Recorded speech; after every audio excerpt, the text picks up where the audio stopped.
For test number 2, I'm going to use some large buckets of water, and we'll see what happens when I jump it onto the vehicle.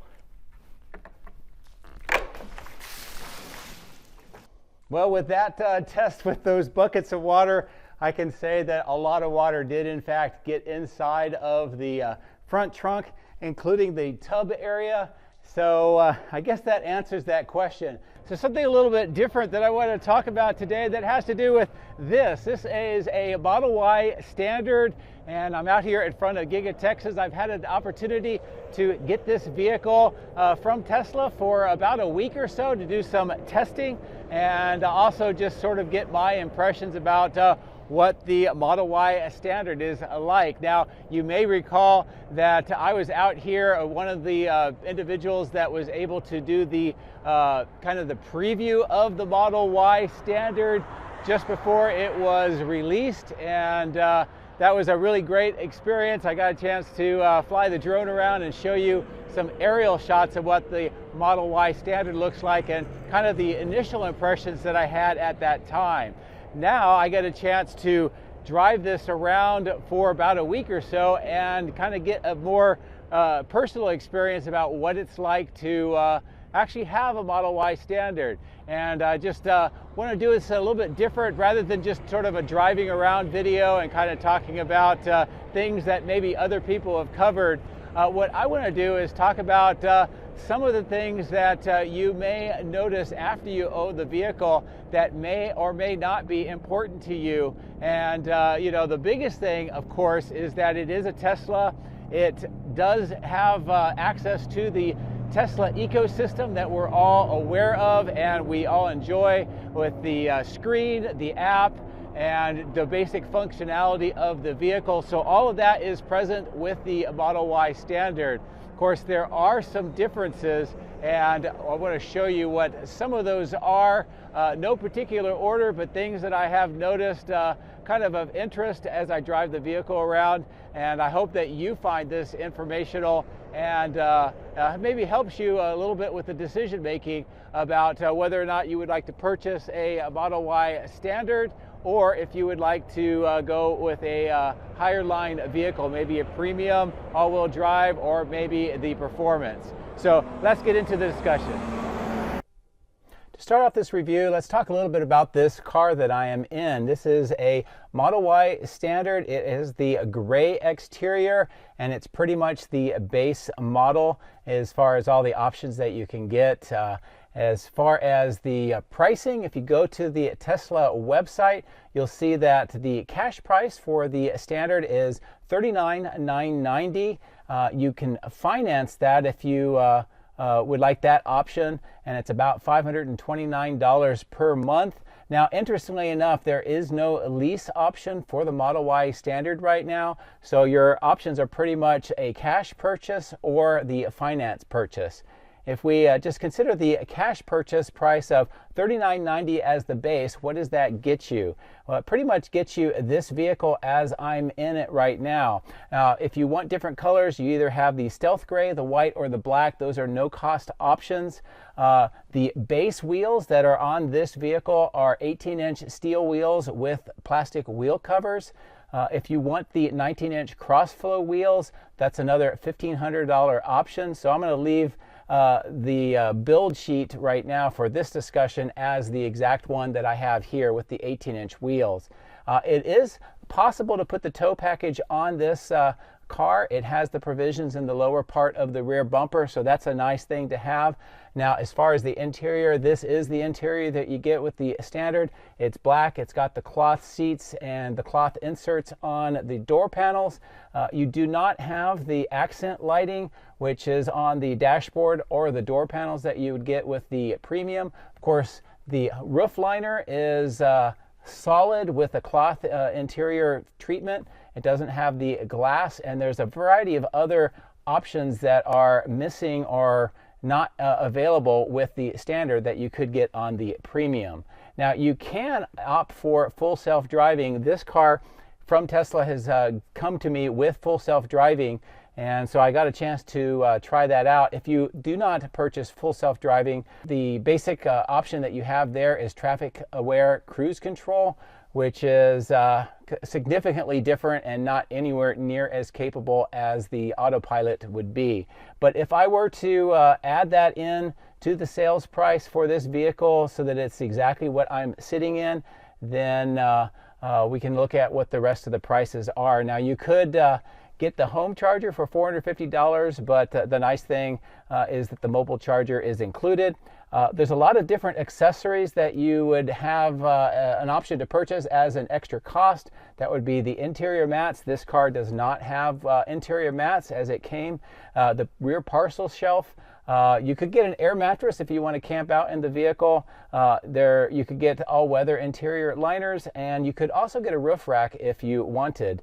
Right now, the availability is about 2 to 3 weeks from when you put the purchase in, and with full self-driving, that brings the cost up to $49,630 without tax, title, and license. So that's pretty much the discussion of the basic car that I am in right now and what it would cost you. So let's take a look at some of the different features and differences of this vehicle that you might notice if you were to purchase the standard version instead of going with the premium. Now, one of the nice things about charging with the Model Y Standard is that it comes equipped already with the mobile charger as part of the purchase. So this is not an extra cost option, which it used to be in the last couple of years. So I think that's at least a nice perk that you would get if you get with the Model Y Standard. Now, when it comes to charging the Model Y Standard, there are a few differences that you might want to know about before you make the purchase. And you can make a decision whether or not this is a big deal or not for you personally. Now, in most other Teslas, we're familiar with the NACS charger and this button here. And normally when you push the button, it causes the charge port to open. However, the Model Y Standard does not have the NFC or the near field communications capability to let that happen. So no matter how many times I press the button, the charge port won't open. Now, there's a couple of ways of doing that. One is on the center screen, you can go to charging and then you can open the charging port by hitting the charger button on the display. You can also use your mobile app to open the charger. The last way is if you just sort of tap it, it'll open it up and then you're allowed or able to charge the vehicle. So it's a minor thing, and I think that this also applies to superchargers as well. So it's something to keep in mind. Now, there is another difference when it comes to charging the Model Y Standard, and that is no matter what your AC charger output is, whether it's 48 amps or 32 amps like the mobile charger, the Model Y Standard is limited to just 32 amps. And to put that into perspective, regular Model Ys and Model 3s, when they are using the home charger at 48 volts, they can charge up to about 40 to 45 miles per hour of charge. With this setup, it's closer to about 30 miles per hour. So it's going to be a significantly longer period of time to charge if you're at home with your charger, even if you have the home charger, or if you are on a trip and you're at a destination charger that uses these the home chargers. It doesn't really matter if they're up to 48 amps. You're going to be stuck with using 30 amps as you charge. Of course, if you are at a supercharger, that's DC charging, so that operates a little bit differently than the AC charging.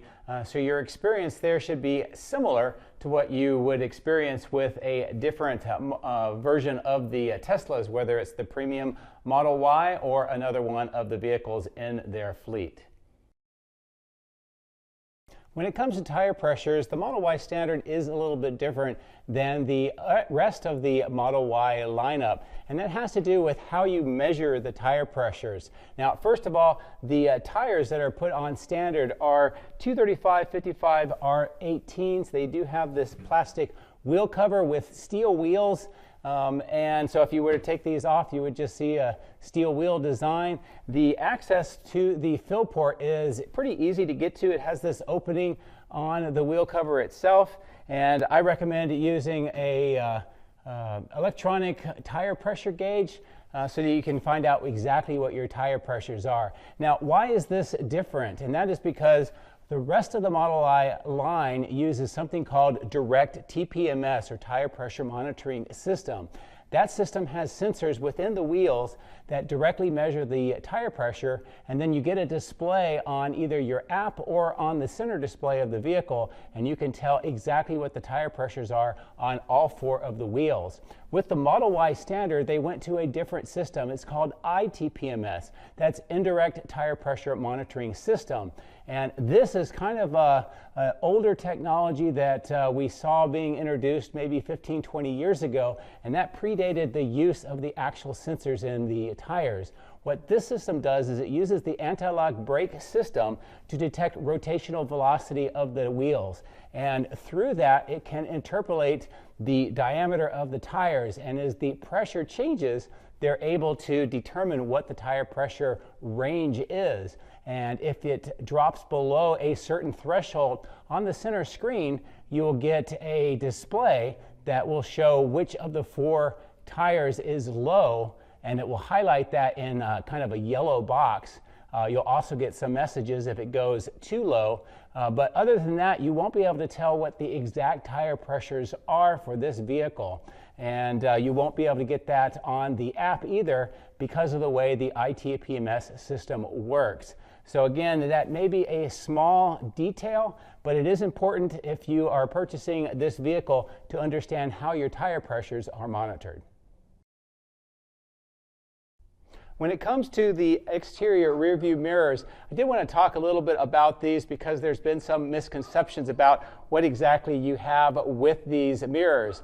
You do have the tilt and pan capability on the inside of the vehicle via the screen, just like you would with any other Tesla. What you do not have, however, is the automatic folding mirror capability, whether or not that's because it's being locked and you want them to be folded in, or if you want to have them fold in by themselves using the screen.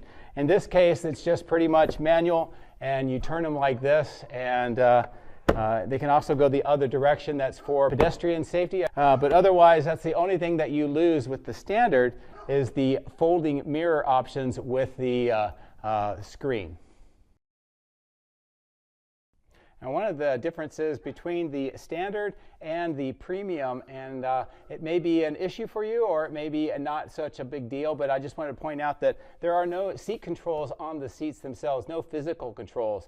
All of this is handled on the screen, and you go to controls and then you can select the seats, or at the bottom of the screen that does have the little seat icon that you can press. And you can either move the seats, various tilt and the sliding back and forth, also the lumbar with the screen and your finger, or you can use the left scroll wheel, and then with that scroll wheel you can move within that menu to select which option that you want, and then you can scroll up and down to kind of set what you want for the seat. So that is a little bit of a difference. Another difference is that the steering wheel itself has manual adjustment controls. There's a lever underneath here.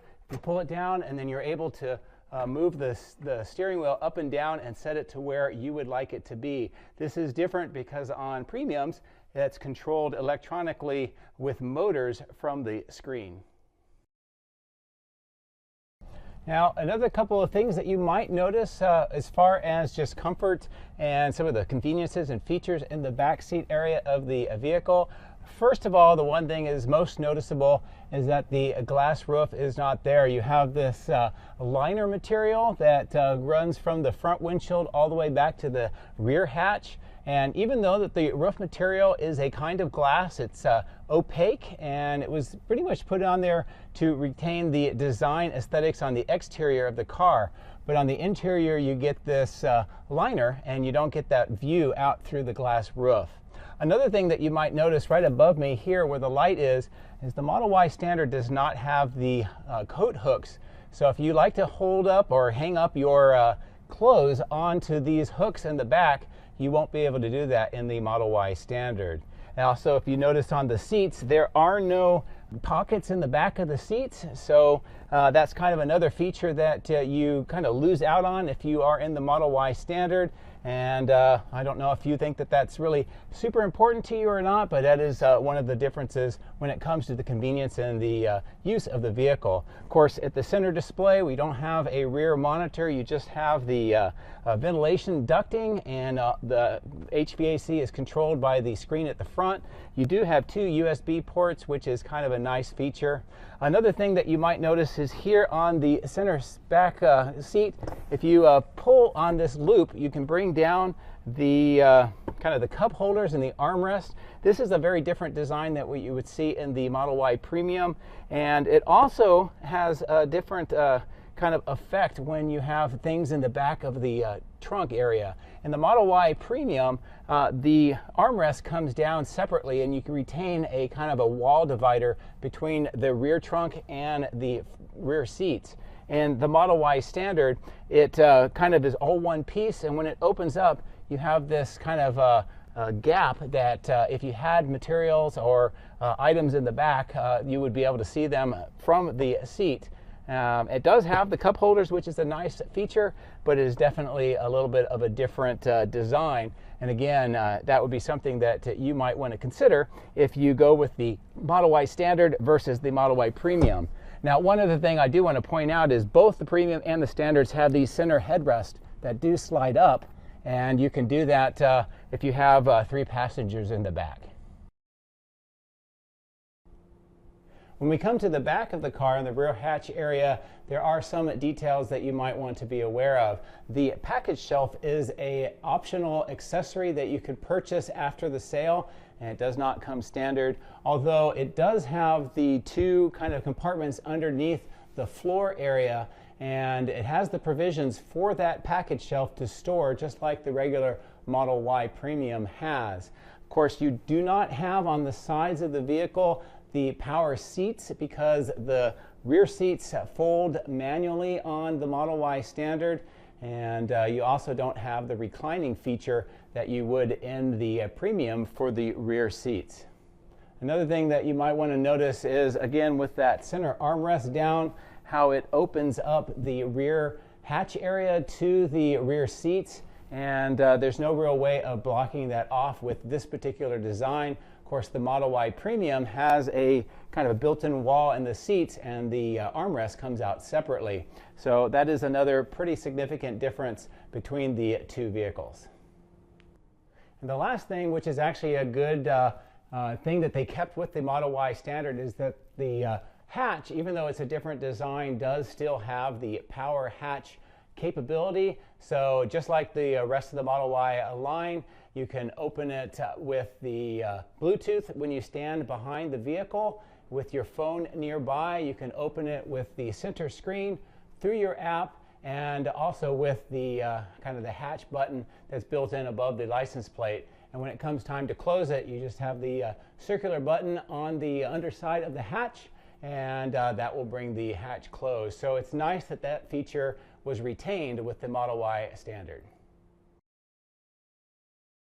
I did notice something else, and I don't know if it's specifically to the Model Y Standard or not, but it's something to keep in mind if you do purchase one of these. That has to do with the lack of the USB thumb drive in the glove box, and that is necessary if you're going to do dash cams and do the Sentry mode so that you can get the video clips if you want to monitor your vehicle. I've found that having the dash cam clips is to be extremely important if you get into an accident, or if something else happens to you while you're driving the vehicle. Having those video clips is very helpful, and I would think that in this day and age is almost mandatory. So just be advised, if you do get the Model Y Standard, you're going to have to get a USB thumb drive, probably a U3 speed rating, to be able to get the dash cam and the Sentry mode clips.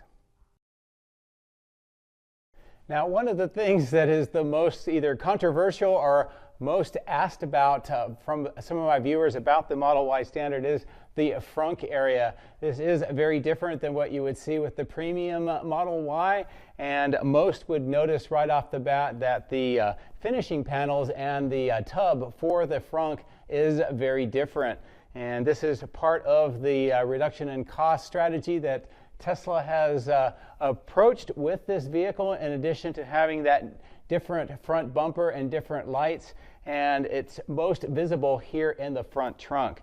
Now, a couple of things about this. The premium version with the plastic tub and finishing panels is rated at 110 pounds of cargo, versus this more of kind of a fibrous material is only rated at 65, although the general size of the tub is pretty much the same between the two vehicles. Another thing that you will just notice is that the access points for your washer are still up in the front, just like you would have with a regular Model Y, and also it does not have a HEPA filter, it just has regular air filters, so the kind of cowl area here is a little bit different than what you would discover or see in a regular or the premium Model Y. So big differences there. Now, even though it does have the simplified front end kind of treatment here, it does have its advantages, and that is it's very easy to take out. In fact, there's only 4 bolts that hold this entire panel in, and once you remove that, as you can tell, there's a lot of access to all of the systems underneath the vehicle, and you also get a chance to see just how it is constructed and just a little bit more about the whole part of the vehicle. So if you had a premium Model Y, it would take a lot more effort to remove this central tub and get access to everything underneath that area in the front of the vehicle versus if you were in a Model Y Premium. Also, on the underside of the hood, you'll note that unlike the Model Y Premium, there isn't a kind of a rubber donut that is used to seal off the interior contents of the frunk. And that is one of the areas that is most asked about by my viewers when I pose the question, what would you like to learn about the Model Y? And that has to do with, does this get wet if you're driving in the rain? And would you have any problem with storing anything in here because of that? So from what I've heard, it isn't that bad, but I'm going to do a demonstration here to kind of test it out, and we're going to see here whether or not a lot of water coming onto the vehicle will cause it to get inside and potentially be a problem if you store items in there. So let's go ahead and set up this test and see what happens. So for the test, I'm going to use these paper towels, and I'm going to put them inside the trunk area, and we'll get a chance to see whether or not these actually get wet or if they stay dry through the next couple of tests that I'm going to do. So I'm going to put them kind of up onto the sides of the trunk area. I'll also put one up under the kind of the front where the hatch is, and then I will close this carefully so that I don't disturb the paper towels, and we'll start with the first test. Okay, test number 1, I'm going to use a 600 psi electric pressure washer, kind of simulating what you would experience in maybe heavy rain. And I'm going to spray around the vehicle. On the front, we'll see what happens and see if it stays dry. So here we go.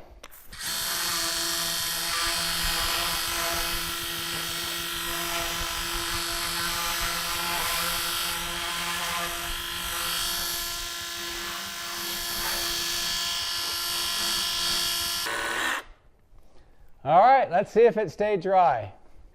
All right, here is the big tell. Well, it looks to me like the insert itself is dry, but up on the top corners here, one of my paper towels did in fact get wet with that amount of water.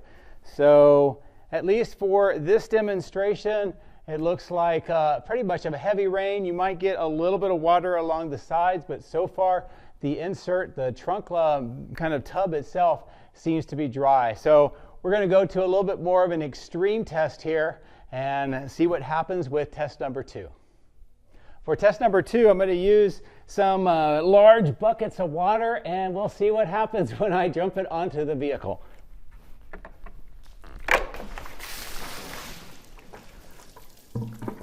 We'll try one more.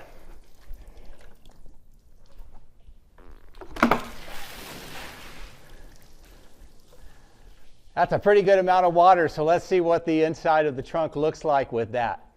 Well, with that test with those buckets of water, I can say that a lot of water did in fact get inside of the front trunk, including the tub area. So I guess that answers that question. Is no, it is not sealed. And if you were into heavy rain and a lot of water coming up over the front of the vehicle, I probably would not keep anything in the front trunk because it's definitely going to get wet. Now, the last advantage that I would say about the standard over the premium is because it does not have that kind of that rubber donut to seal off the interior, you can trade off the fact that it's going to get wet with the ease of shutting it, and it just shuts like that with really no effort whatsoever. So one of the common questions that I've got also from viewers about the Model Y standard is, what is the efficiency as you are driving it? Now, I've only put a few hundred miles on the car, and kind of a mixture of some city driving, highway driving, rural driving, and interstate driving. I've put about 230, 240 miles on the car so far. Overall, it's about 250 watts per hour. And on the last trip I was on, it was about 271. Now, I do need to kind of point out that that was pretty cold temperatures. It was around 40 degrees, 38 degrees when I was driving, and I was also driving a lot of that at 80 miles an hour. So that kind of skews the results a little bit. I know people are kind of hoping to see something a little bit more efficient down closer to 200 or so. I think it's possible for that, especially with the tires that they have on here, the size of the wheels, and just the overall efficiency of having rear-wheel drive, one motor only. But under those conditions, that's pretty much what I was able to achieve, at least so far with the Model Y standard. Another question that I got from viewers about the Model Y standard is, what are the sound levels like on the inside, and what is it like to drive, and if I have any comparisons to the Model Y Premium. Well, it just so happens that I did have a friend of mine that has a Model Y Premium. I got a chance to drive in that and kind of get a audible difference. I didn't have my meter to find the decibels when I did a ride in the Premium, but I can say that it was definitely a little bit quieter. The sounds were more muted than it is here in the Model Y standard, but really not that bad at all. Now, to give you kind of a perspective, the Model Y standard at idle, the decibels was somewhere around 45 dBs. When I was driving on rural roads, just sort of a rural highway, the decibel level at 60 miles an hour was about 64, 65 decibels. And then when I was on a highway driving at 70 miles an hour, the decibels were a little bit higher, around 68 or 69, around that range. So really, I mean, comparatively speaking, not that bad at all. It is slightly more noisier. You can hear a little bit more wind noise in the standard than you can with the Premium, but really it's not that big of a difference in my opinion. Now, one of the other differences that I noticed and people asked is, what is it like to drive?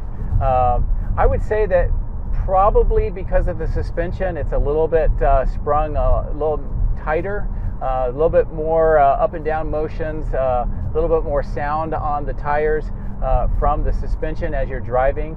The other thing that I noticed, and I think this is more related to the size of the tires themselves, the 18-inch with the large sidewalls, is that you can feel a little bit more side-to-side motion. And to me, it feels more like the loading of the sidewalls of the larger, the 18-inch wheels and tires versus the Premium wheel combination that you would get. Now, if you went to the 19-inch wheels on the standard, you could probably mitigate that to some degree. Now, I did mention that the base model Y standard does not come with full self-driving. That's an $8,000 option. Traffic aware cruise control is what comes standard.